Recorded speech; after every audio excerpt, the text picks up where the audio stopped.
डोंगरी बांध आंदोलन के क्षेत्र गांव की कमेटी के सारे अध्यक्ष जन और इन 88 गांव और 88 गांव में रहने वाले आदमियों को, उनके मकानों को, उनके पशुओं को, उनके आने वाले बच्चों के भविष्य को बचाने के लिए जो बहुत बड़ी तादाद में, लाखों की तादाद में आप जो बड़ी संख्या में जोड़ लिए आए हैं, और जो जोड़ने के लोगों ने, जो जोड़ने की माता बहनों ने, जोड़ने के पंच पटेलों से लेके बच्चों ने जो इस भव्य मीटिंग का आयोजन किया, महापंचायत का आयोजन किया और अतिथियों का स्वागत किया, सत्कार किया, उसके लिए मैं उन जोड़ने वालों का धन्यवाद देता हूं, धन्यवाद ज्ञापित करता हूं कि उन्होंने इतनी शानदार मीटिंग का आयोजन किया। मंच पर विराजमान सभी नेतागण,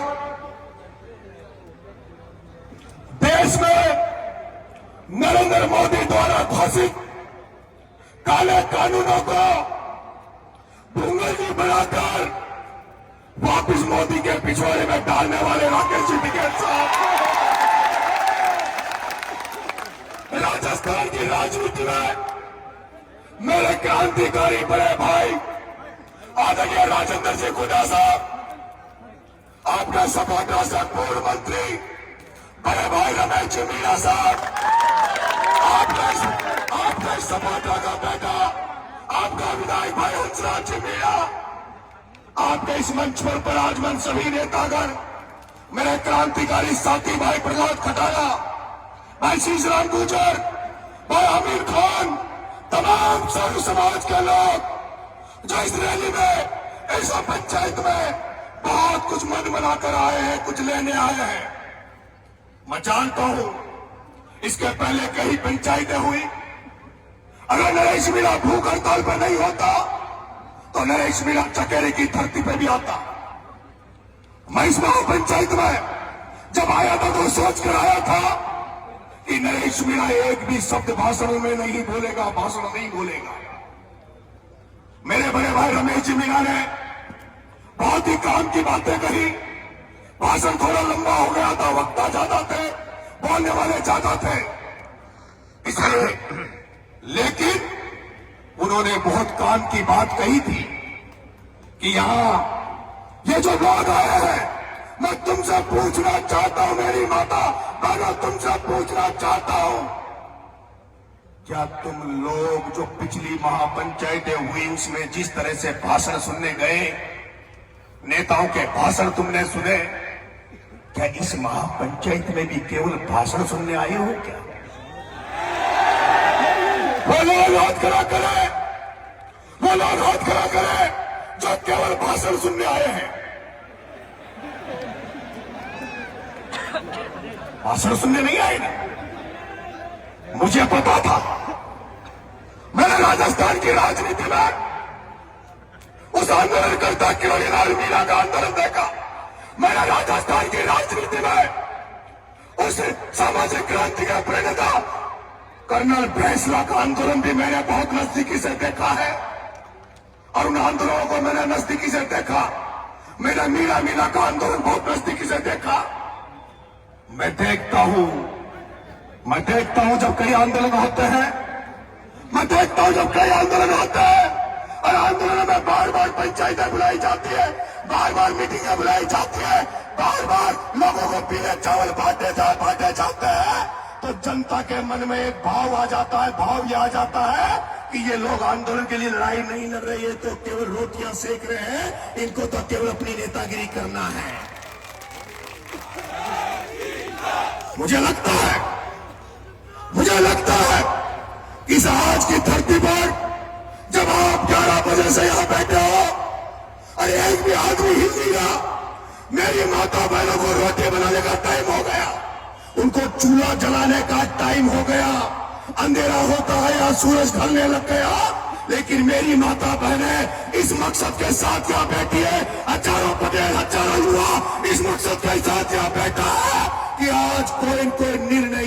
महापंचायत में होगा, कोई फैसला इस महापंचायत में होगा।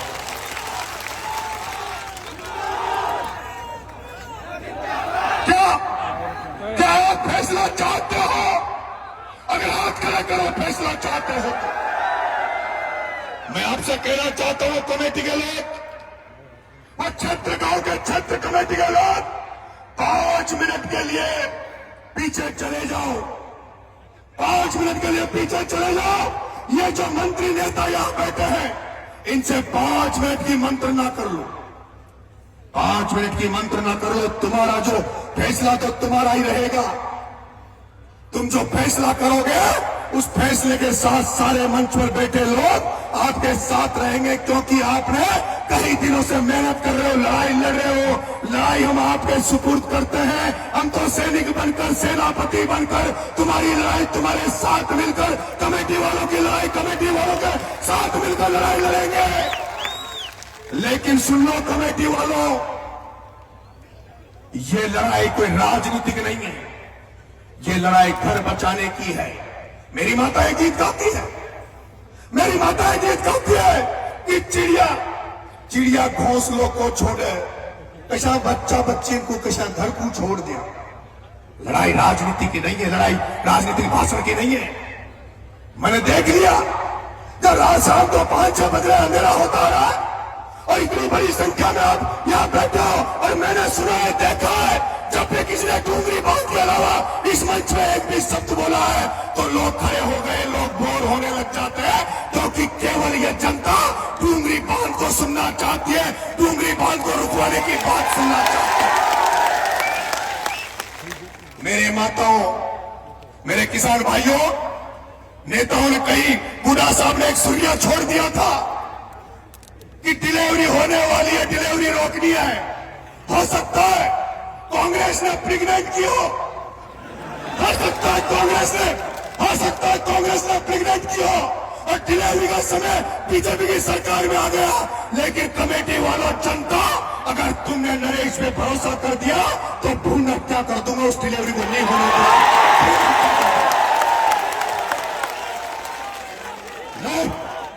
मैं कह रहा हूं, ना तो यह कलेक्टर को बुलाओ, मेरे भाइयों, ना तो कलेक्टर नहीं को बुलाओ। अरे कलेक्टर का इलाज तो मैंने समझाओ तो मैं कर दिया। ना तो कलेक्टर नहीं को बुलाओ, ना मुख्यमंत्री से कुछ मांगो, ना सवाई माधोपुर में कलेक्ट्री घेराव का चेतावनी दो। मैं कहता हूं, अगर तुम आज रात भर के लिए यहां रुक गए, अगर तुम सोचते हो, तुम जानते हो, क्योंकि मैंने देखा इन 88 गांव में लड़कियां लेने वाले तो आ रहे हैं, पर लड़की देने वाले नहीं आ रहे। लड़कियां लेने वाले तो आ रहे हैं, लेकिन लड़की देने वाले नहीं आ रहे। उनको पता है कि हम उनको लड़की दे भी देंगे तो हमारी लड़की का क्या भविष्य होगा, उसका लड़की का ससुराल कहाँ होगा। अभी तो चोरली में है, अभी तो डूंगरी में है, अभी तो भूरी पहाड़ी में है। पता नहीं उस बेटे को कहाँ जाकर बसना पड़ेगा, पता नहीं मध्य प्रदेश जाना पड़ेगा या उसको डूंगरपुर जाना पड़ेगा, रेगिस्तान में जाना पड़ेगा। मैंने देखा है जब आंदोलन हुआ, कर्नल किरोड़ीलाल फैसले ने जब रेलवे ट्रैक जाम किया तो इतने लोग नहीं थे जितनी तादाद में आज आप लोग यहाँ बैठे हो। मैं तो आपसे कह रहा हूं, ज्यादा लंबा भाषण नहीं दूंगा। मैं आपसे ये कह रहा हूं, नरेश मीणा खुद की गारंटी ले रहा है।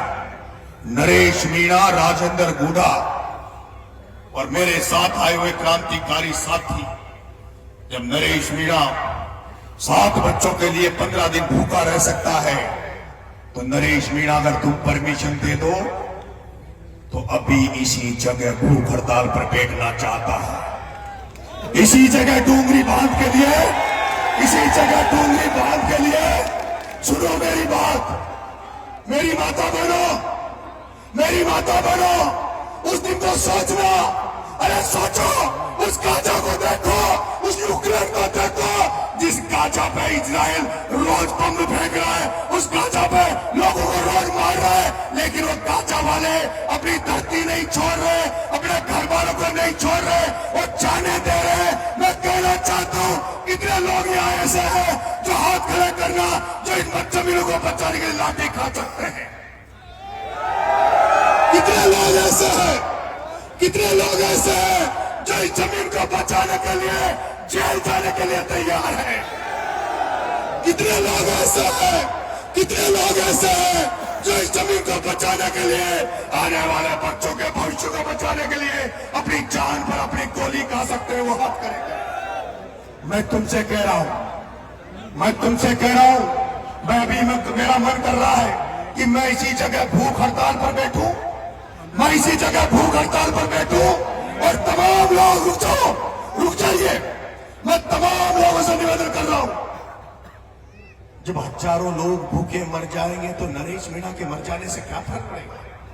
और मैं आपसे निवेदन कर रहा हूं, सुन लीजिए, जो कमेटी फैसला करेगी वो कमेटी करेगी, उसके बाद मैं फैसला लूंगा, लेकिन मैं मेरी मन की बात बता रहा हूं, मैं मेरी मन की बात ये बता रहा हूं।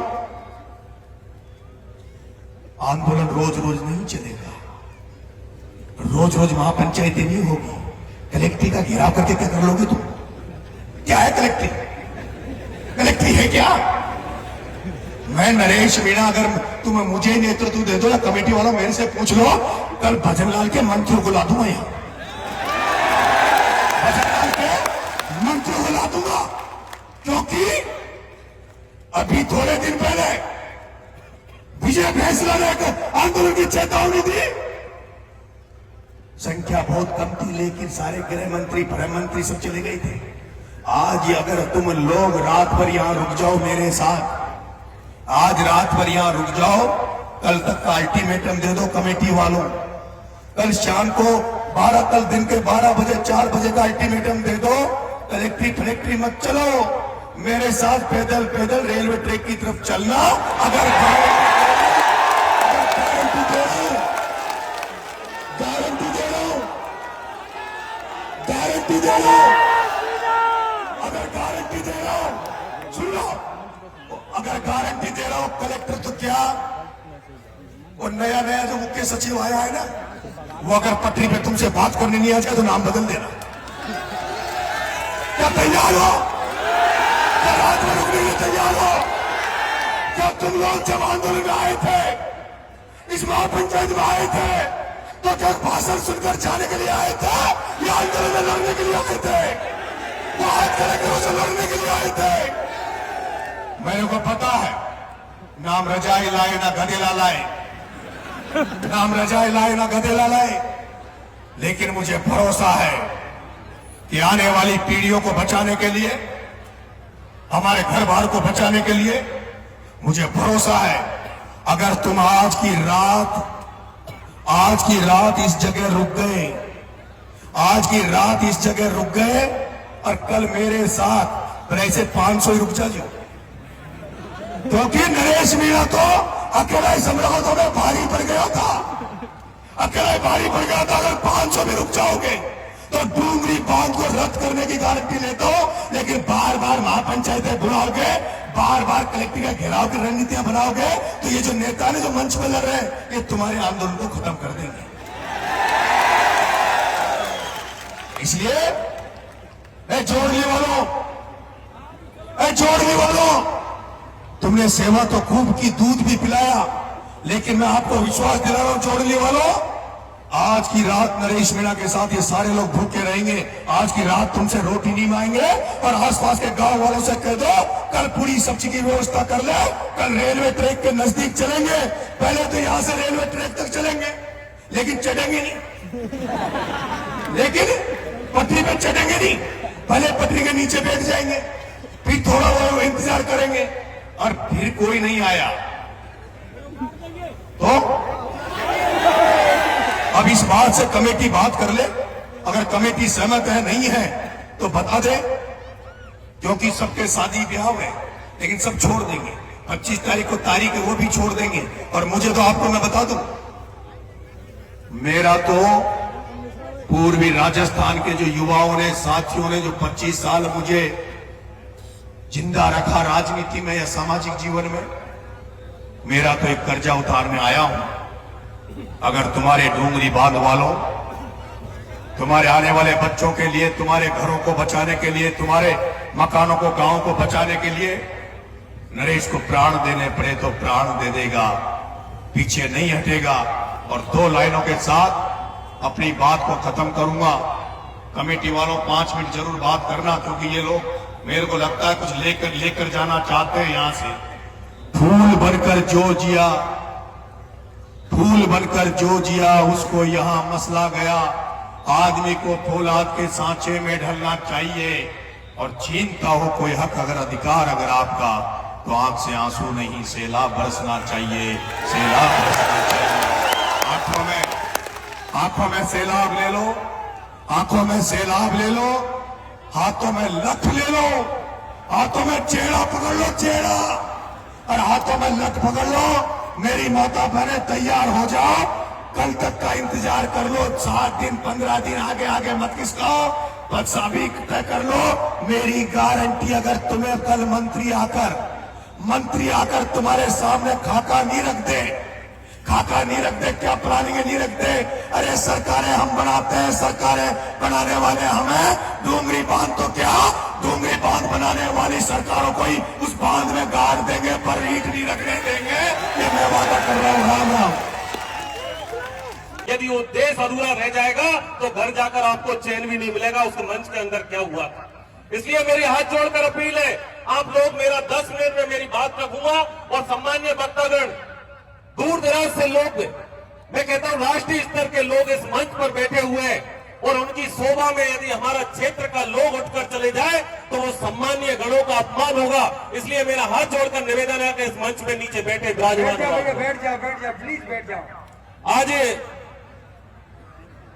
डूंगरी बांध संघर्ष समिति और न केवल क्षेत्र गांव बल्कि करौली, सवाई माधोपुर और मैं मानता हूं धौलपुर सहित पूर्वी राजस्थान के अनेक जिलों से यहां बड़ी संख्या में जनता जनार्दन बैठी हुई है, और उसी जनता जनार्दन के बीच में राष्ट्रीय स्तर पर किसानों की लड़ाई लड़ने वाले ऐसे बड़े नेता सम्मान्य राकेश जी टिकैत साहब हमारे बीच में बैठे हुए हैं, जिन्होंने प्रदेश स्तर पर एक युवाओं के अंदर एक अलग जगाई।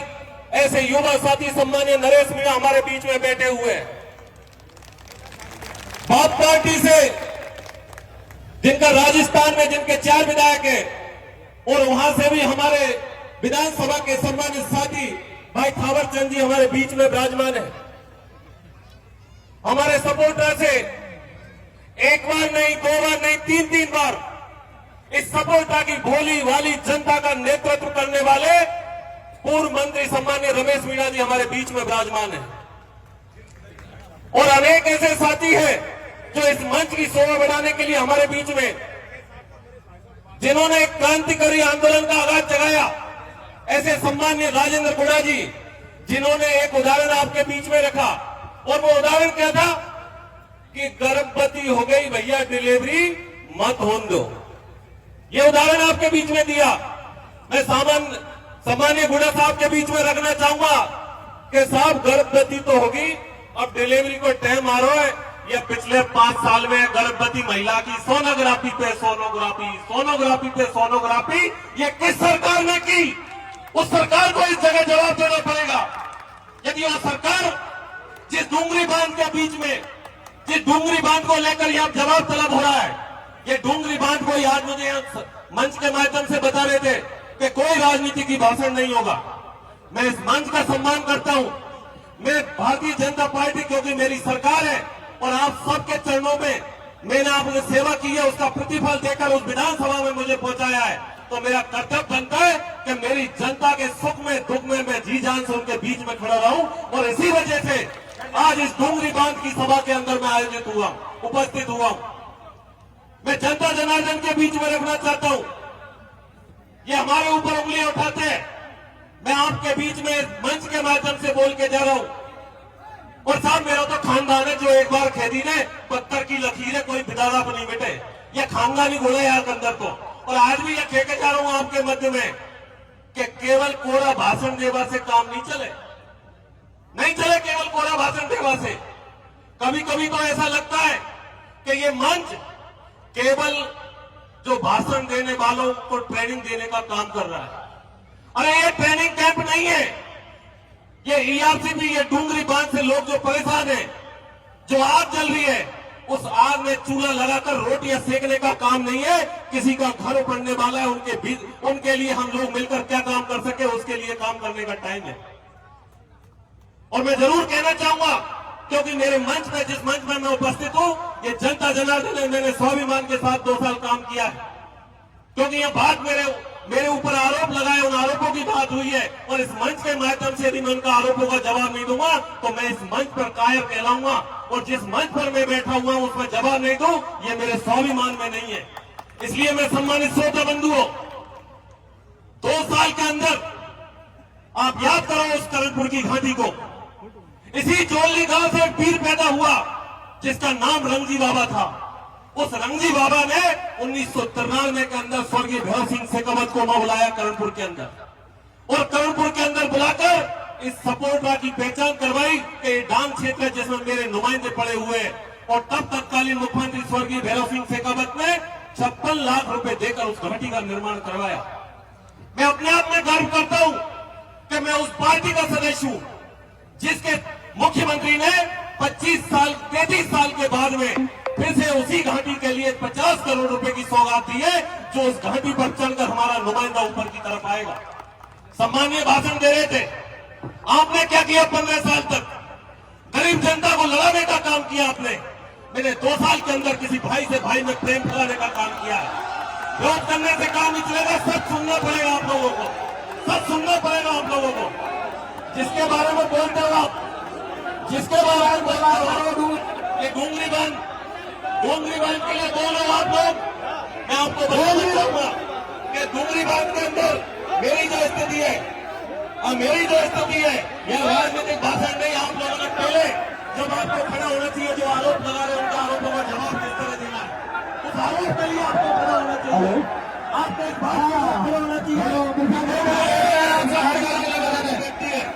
और आपको इस बात के लिए खड़ा होना चाहिए कि डूंगरी बांध, मैं डूंगरी बांध में आपसे पहले भी कहा और मैं आज भी कह रहा हूं कि डूंगरी बांध के अंदर मैं तन मन धन से आपके साथ में खड़ा हुआ हूं, आपके साथ में खड़ा हुआ तन मन धन से। लेकिन आप लोग जिस तरह के आरोप लगाए इस मंच के अंदर, जिस तरह के आरोप लगाए आपने, आपको इस बात को समझना पड़ेगा कि डूंगरी बांध संघर्ष समिति है, जिनके लोगों से मैंने लगातार 3 दिन से मैं बात कर रहा हूं। उन लोगों से कहा मैंने कि माननीय मुख्यमंत्री जी, माननीय सिंचाई मंत्री जी,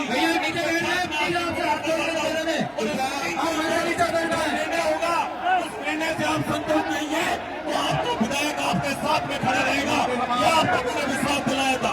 लेकिन जिस कार्यक्रम के अंदर हम उपस्थित हुए, उस कार्यक्रम के अंदर मेरे नेता के खिलाफ कोई गाली देगा, उसको हम लोग बर्दाश्त नहीं करेंगे। ये बिल्कुल कभी कहने की बात है, ये हम सबको बता रहा डॉक्टर करोड़ीलाल के बारे में आप लोग बोलते हो, आपको शर्म आनी चाहिए। आपका खुद का पता नहीं कब किस तरह में बैठते हो, कब किस तरह में बैठते हो। तो राजस्थान के नेता के बारे में बात बोलते हो, मैं इस बात को कभी बर्दाश्त नहीं करूंगा कि मेरे नेता के खिलाफ आप लोग बोल रहे हो, ये कभी बर्दाश्त नहीं होगा। इसलिए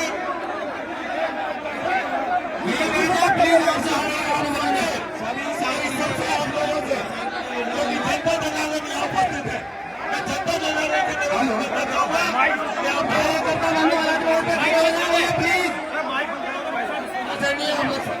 इसलिए मैं मेरी सरकार की ओर से आज आपके बीच में आया हूं, और सरकार के माध्यम से कहना चाहता हूं कि हमारी सरकार आप सबके प्रति संवेदनशील है, और आप लोग अपनी कमेटी बना लो।